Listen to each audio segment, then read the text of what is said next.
છેલ્લા 10 વર્ષથી હીરા વ્યવસાય સાથે સંકળાયેલા અમદાવાદના મહેશ પટેલ, જેમને હીરા ઉદ્યોગમાં મંદીને કારણે વ્યવસાય છોડવો પડ્યો। મહેશભાઈ હીરા ઘસવાનું કામ કરી 5 સભ્યના પરિવારનું ગુજરાન ચલાવતા।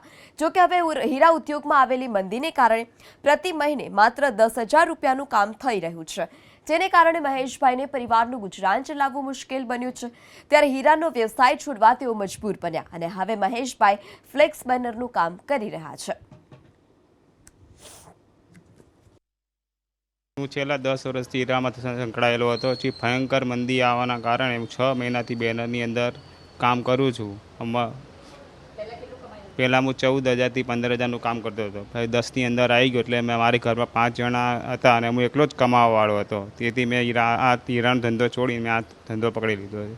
સુરતની સાથે અમદાવાદમાં પણ હીરા બજારમાં મંદીની અસર જોવા મળી રહી છે। જિલ્લામાં હીરાના 1,800થી વધારે કારખાના હતા, જેમાં 80% મોટી ફેક્ટરી હતી। જોકે હવે માત્ર 600થી 700 કારખાના કાર્યરત છે, જ્યારે કારીગરો 1,48,000 હતા અને તેની સરખામણીમાં હવે માત્ર 1 લાખ કારીગરો રહ્યા છે। એટલું જ નહીં, બાપુનગર હીરા બજારમાંથી પણ હીરાના વેચાણ ઓછું થઈ રહ્યું છે। આ સાથે જ 2 વર્ષ પહેલા જે રત્ન કલાકારો પ્રતિ મહિને 20થી 25,000ની કમાણી કરતા હતા, જે હવે માત્ર 10થી 12,000ની કમાણી કરી રહ્યા છે।